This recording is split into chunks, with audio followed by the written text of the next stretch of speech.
E se eu te dissesse que o homem que passa o pano no chão do seu escritório já matou alguém? E se essa mesma pessoa fosse a única capaz de salvar sua vida quando tudo desmoronasse? Nos próximos 15 minutos, você vai descobrir que redenção não vem com diploma. Ela vem com cicatrizes. Se você quer mais histórias que vão virar sua cabeça do avesso e te fazer questionar tudo o que pensa sobre as pessoas ao seu redor, deixa aquele like agora. Porque quem curte essas histórias recebe recomendações ainda mais intensas do algoritmo. E se inscreve no canal ativando o sininho. Porque toda semana eu trago casos reais que provam que a vida é mais sombria e surpreendente do que qualquer filme. Agora, vamos conhecer Marcos. Marcos Silva tinha 45 anos e mãos que contavam histórias que sua boca preferia calar. 12 anos atrás, ele matou um homem. Não foi premeditado. Não foi por dinheiro ou poder. Foi numa noite em que sua irmã mais nova gritou por socorro e Marcos chegou tarde demais para evitar.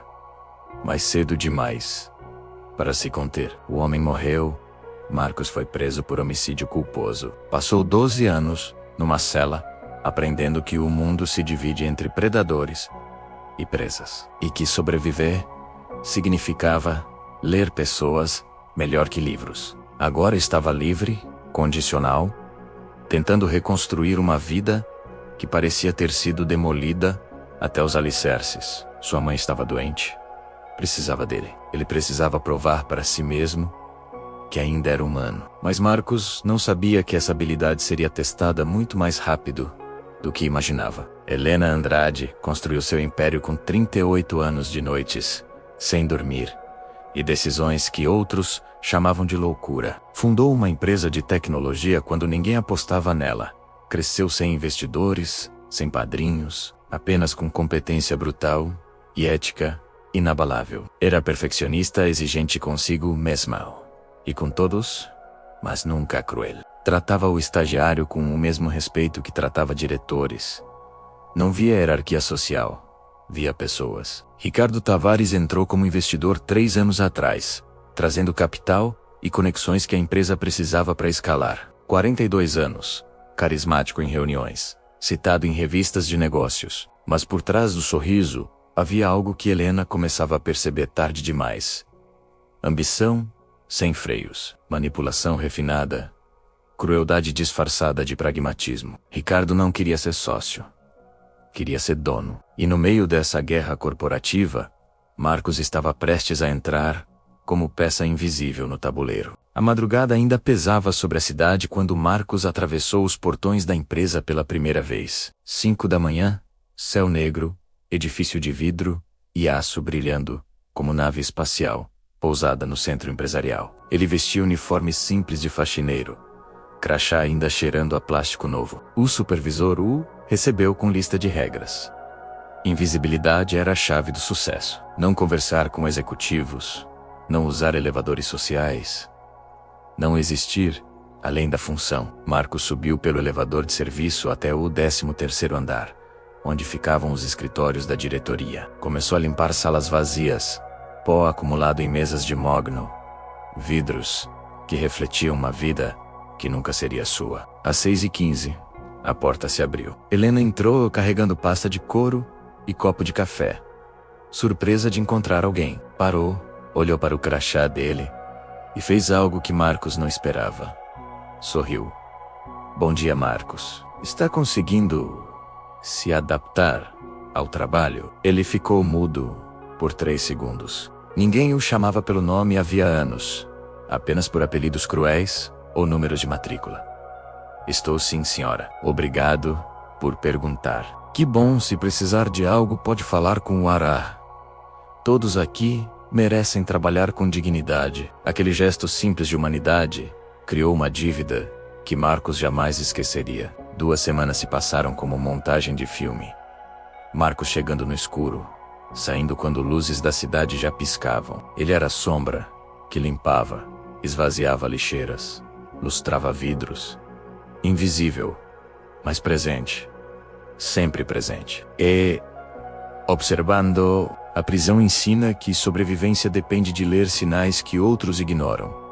Um olhar prolongado demais. Uma conversa que para quando você passa. Tensão muscular, que delata intenção. Marcos via tudo isso nos corredores corporativos. Reuniões entre Helena e Ricardo, através de portas de vidro, mostravam linguagem corporal de guerra. Ele inclinado para frente, invadindo o espaço, ela recuada, mas firme, mandíbula tensa. Outros executivos cochichavam em grupos.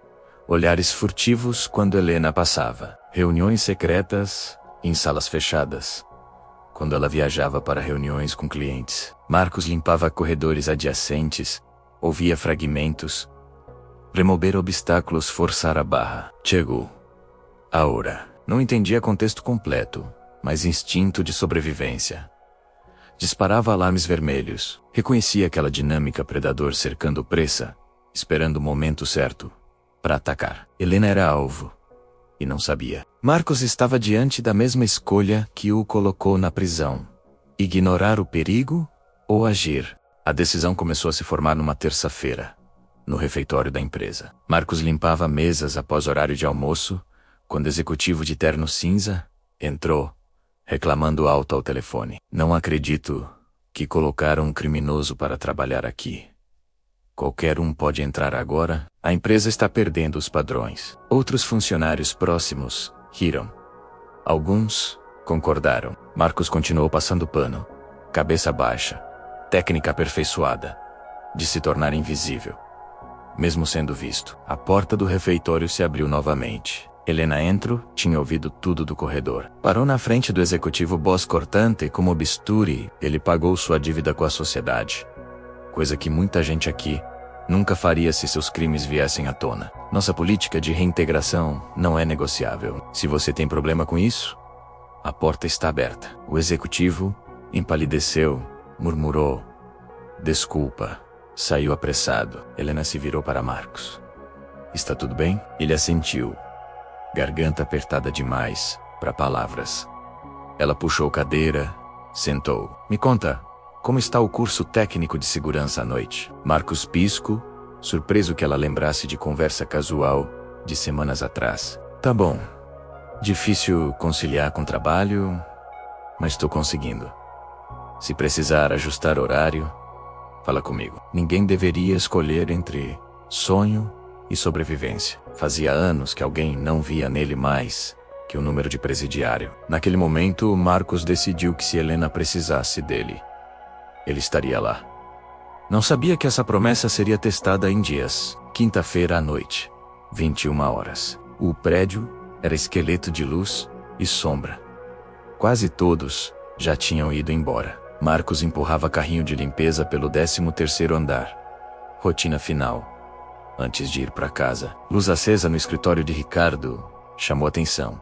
Incomum para aquele horário. Aproximou-se para limpar corredor próximo. Movimento natural. Sem suspeita. A porta estava entreaberta, fresta de 5 centímetros. Voz de Ricardo vazava. Tom que Marcos reconhecia da prisão. Conspiração pura. Ela não vai assinar. Então vamos forçar a situação. Já tem os documentos prontos. Vão parecer legítimos. Fraude fiscal, desvio de recursos, má gestão. O conselho vai ter que agir. Marcos parou de respirar. Esfregão congelado no ar. Ricardo continuava. 3 conselheiros já estão convencidos. Mais 2 vão ceder quando virem as evidências. Apresento tudo na reunião extraordinária. Ela vai ser pressionada a vender a parte dela por nada antes que o escândalo estoure publicamente. Perfeito, né? Silêncio. Depois, não há risco. Quem vai acreditar nela contra a documentação concreta? Uma semana. A empresa é nossa. Ricardo desligou, Marcos se afastou em passos silenciosos, coração martelando costelas. Passou o resto da noite no piloto automático, limpando sem ver o que limpava. Reconhecia exatamente o que tinha ouvido. Extorsão corporativa, golpe de mestre, armadilha fechando. Helena estava sendo preparada para abate e não fazia ideia. Marcos sabia que ficar calado era opção mais segura, mas segurança nunca foi algo que ele priorizou quando alguém precisava de ajuda. Sexta-feira amanheceu pesada. Marcos mal dormiu. Chegou ao trabalho com olheiras profundas. Tinha reunião marcada com assistente social do programa de reintegração. Protocolo mensal obrigatório. Sentaram-se em sala apertada de araque. Como está a adaptação, Marcos? Tudo tranquilo. Ele hesitou. Tranquilo, sim. Adaptando bem. A assistente social inclinou-se para frente. Olhar sério. Quero reforçar algo importante. Sua liberdade condicional depende de comportamento exemplar. Cabeça baixa. Sem problemas. Sem envolvimento em qualquer tipo de confusão. Entendeu? Qualquer deslize, qualquer situação que pareça comprometedora, e você volta para onde estava. Marcos engoliu seco. Entendi. Perfeitamente. A reunião terminou. Ele saiu mais conflituoso que entrou. Estava no elevador quando Helena entrou. Sorriso cansado, mas genuíno. Marcos, bom dia. Ela apertou o botão do 13º andar. Semana difícil. Ele quase soltou tudo ali e quase disse o que sabia, mas se conteve. Nada demais, doutora. E a sua? Helena suspirou. Reunião importante semana que vem com o conselho. Estou nervosa. Sabe? Às vezes sinto que estou perdendo o controle da minha própria empresa. O elevador parou. Ela saiu. Assinou. Tenha um bom dia, Marcos. As portas fecharam. Ele socou a parede. Frustração explodindo. O dia é arrosté como tortura. Flashback invadiu enquanto limpava banheiro. Sua irmã, anos atrás, pedindo ajuda com um namorado violento. Marcos hesitou. Disse que ela estava exagerando. Que resolveria sozinho. 2 semanas depois, ele a encontrou no chão da sala. Rosto desfigurado. Quando confrontou o homem, algo quebrou dentro dele. A culpa nunca o deixou. Olhou seu reflexo no espelho do banheiro. Não de novo. Não posso deixar acontecer de novo. Marcos tinha 72 horas para decidir. Ser o homem novo que queria ser. Ou voltar a ser o covarde que deixou sua irmã sofrer. Segunda-feira de manhã, Marcos chegou 1 hora mais cedo. E esperou no estacionamento subterrâneo. Nervos à flor da pele, suor frio na nuca, apesar do ar-condicionado. Helena estacionou o carro às 7h10. Saiu com bolsa e maleta. Marcos aproximou-se. Ela sobressaltou. Marcos, aconteceu algo? Ele respirou fundo. Doutora Helena, eu preciso falar com a senhora sobre coisas que estão acontecendo aqui. Coisas que a senhora deveria saber. Helena olhou o relógio. Tenho reunião em 10 minutos, mas depois podemos conversar. Pode ser? Marcos insistiu, tom mais urgente. É sobre pessoas ao redor da senhora. Sobre intenções. Ela percebeu seriedade no olhar dele. Mas o celular tocou. Secretária cobrando presença. Marcos, eu prometo que conversamos hoje à tarde, tudo bem? Agora, preciso ir. Ele tentou a última cartada. Doutora Helena, às vezes as pessoas mais perigosas são as que sorriem na sua frente. Helena franziu a testa. Tocou o braço dele. Obrigada pela preocupação, Marcos. Vamos conversar com calma mais tarde. Ela entrou no elevador. Marcos ficou parado, impotente. Ricardo Tavares passou pela entrada do estacionamento. Naquele exato momento, viu toda a interação. Parou. Observou Marcos com um olhar de falcão identificando presa. Sorriu. Mas não havia calor naquele sorriso. Apenas cálculo. Ricardo tinha visto o suficiente. Marcos acabara de se tornar um problema que precisava ser eliminado. Terça-feira à tarde, Marcos estava no vestiário, trocando uniforme, quando 2 homens de terno entraram. Não eram funcionários da empresa. Ele tinha certeza. Ternos caros demais. Postura militar, olhos que avaliavam ameaças profissionalmente. Marcos Silva? Um deles perguntou. Ele assentiu devagar. Somos consultores de segurança. Queremos ter uma conversa rápida com você. O vestiário vazio de repente pareceu menor. Consultores de segurança não fazem visitas amigáveis. O segundo homem tirou o envelope do bolso interno. Colocou no banco entre eles. R$5.000. O que achamos que você viu na quinta noite? Não viu. Tire uns dias de folga, viaje, esqueça tudo. Marcos olhou o envelope. Depois para os homens. E se eu não vi nada mesmo? Melhor ainda. O primeiro respondeu. Então aceite como bônus por bom trabalho, e vida segue. Marcos empurrou envelope de volta. Já deixei de ser comprado há muito tempo. A atmosfera mudou instantaneamente. Sorrisos desapareceram. Olha, amigo, o segundo homem encostou perto demais. Você tem liberdade condicional, certo? Seria péssimo se algo comprometesse isso. Acidentes acontecem. Pessoas em situação frágil como a sua podem facilmente parecer estar envolvidas em coisas erradas. Marcos não recuou. Anos de prisão o ensinaram a nunca mostrar medo. Já estive em lugares piores que vocês podem imaginar. E sobrevivi a gente muito pior que vocês. Os homens trocaram o olhar. O primeiro pegou o envelope. Última chance de ser inteligente, Silva. Pense na sua mãe. Seria triste ela perder o filho de novo. Saíram deixando a ameaça flutuando no ar. Marcos sabia que tinha acabado de assinar sua sentença. Agora, ou Helena caía, ou ele caía junto com ela. Quarta-feira. Marcos precisava de ajuda e havia apenas uma pessoa que confiava. Tirou o celular quebrado do bolso. Discou número decorado. Diego atendeu no terceiro toque. Não acredito, Marcos, cara. Quanto tempo? Diego tinha sido companheiro de cela por 4 anos. Saiu 2 anos antes de Marcos. Agora tinha licença de investigador particular. Refez vida de forma impressionante. Marcos explicou, situação sem mencionar nomes ou detalhes comprometedores. Diego não hesitou. Você me salvou de apanhar até morrer naquele motim. Agora é minha vez, mano. Me passa o nome do cara.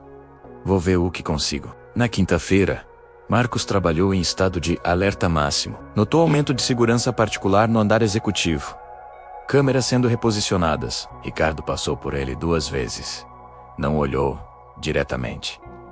Mas Marcos sentiu o peso da atenção. Helena estava visivelmente mais tensa.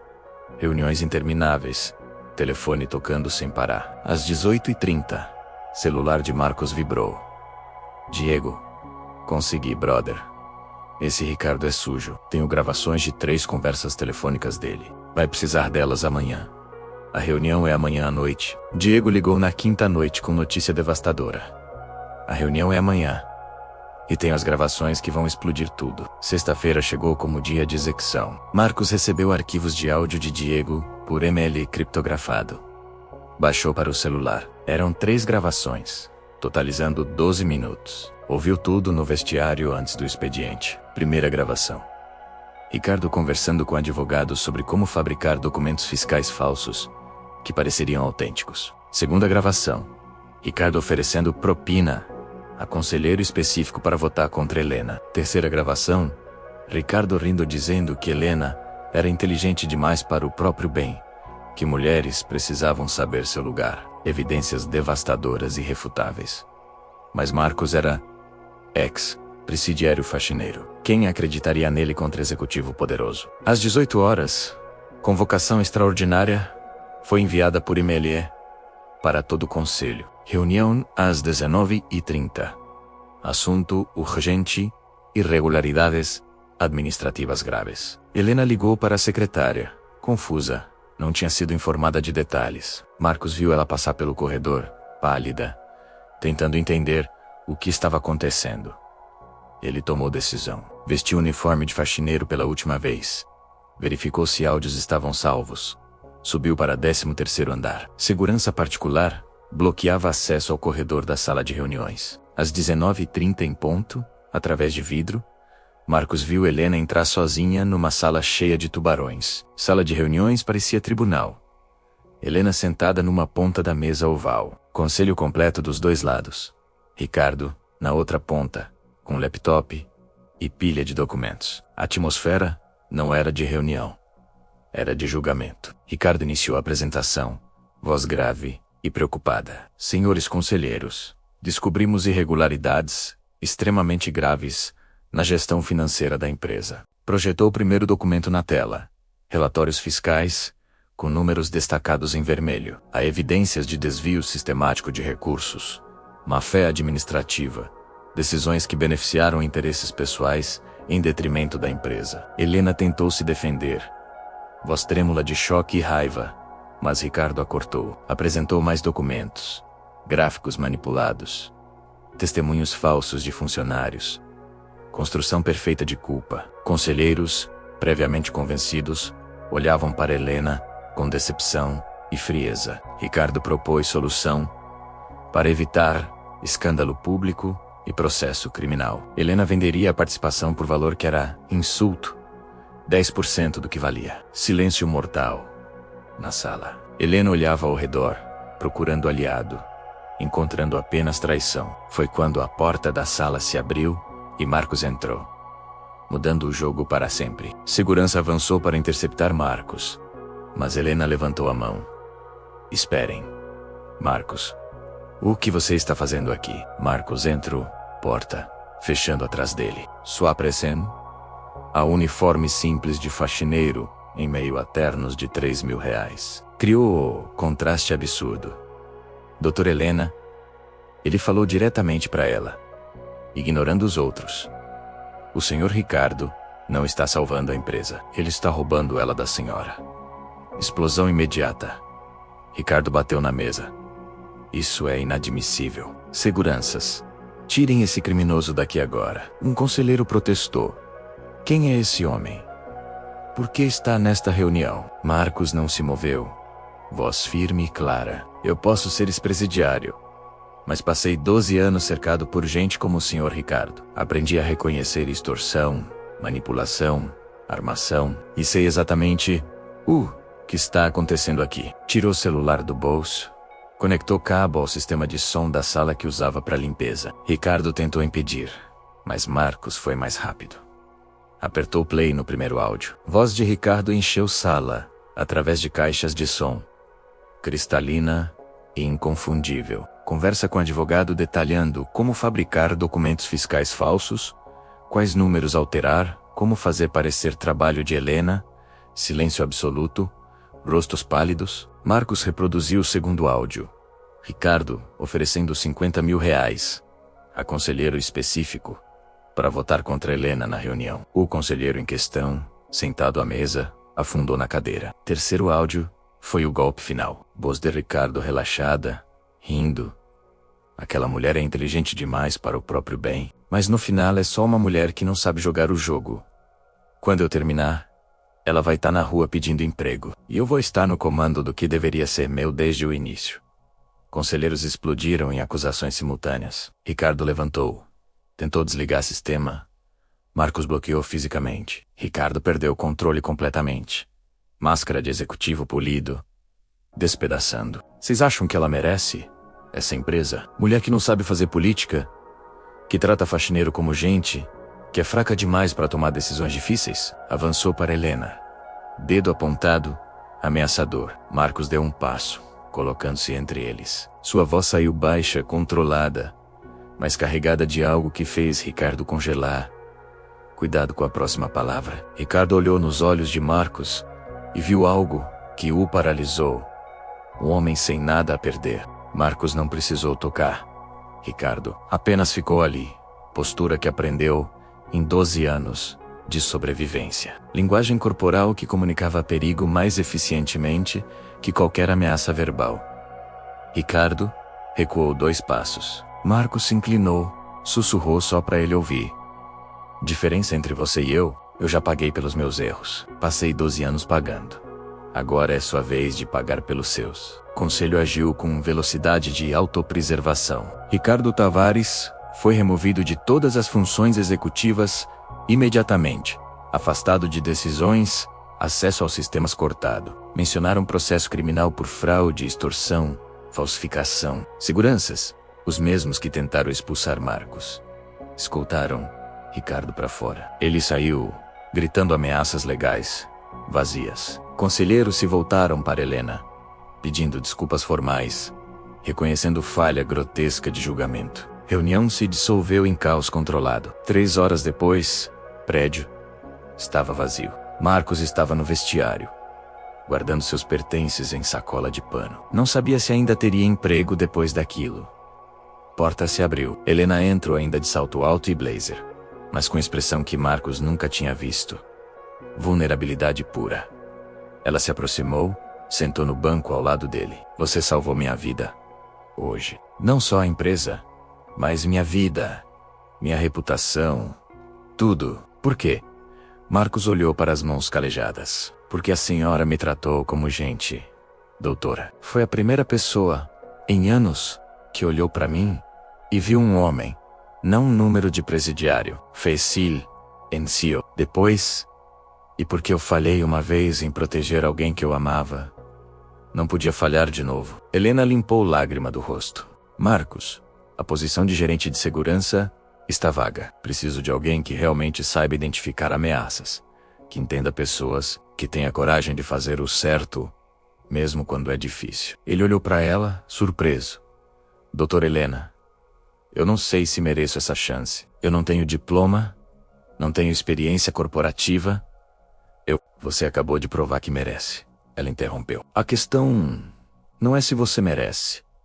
A questão é, você acredita que merece? Marcos olhou para o crachá de faxineiro pela última vez e sorriu. Marcos Silva passou 12 anos sendo definido pelo seu pior dia, pela pior versão de si mesmo, por um erro que cometeu tentando proteger quem amava. Mas, naquela sexta-feira à noite, num escritório vazio de uma empresa que quase foi roubada, ele foi definido pelo seu melhor momento, pela coragem de arriscar tudo quando seria mais fácil ficar calado, pela escolha de proteger alguém mesmo sabendo que poderia perder sua liberdade de novo. Hoje, Marcos Silva é gerente de segurança corporativa. Ganha salário que permite cuidar da mãe com dignidade. É mentor de outros ex-presidiários no programa de reintegração. E é prova viva de que seu passado não escreve seu futuro. Suas escolhas escrevem. A verdadeira redenção não é sobre esquecer quem você foi. É sobre usar tudo que você aprendeu, até nas piores experiências, para se tornar quem você precisa ser. Se essa história mexeu com você, compartilha com alguém que precisa acreditar em segundas chances. E me conta nos comentários. Você teria coragem de fazer o que Marcos fez? Arriscar tudo por fazer o certo? Até a próxima história. E lembra, todo mundo que você considera invisível pode estar vendo exatamente o que você não vê. Cláudia é automóvel e pode cometer erros. Por favor, verifique as respostas. Sonnet 4.5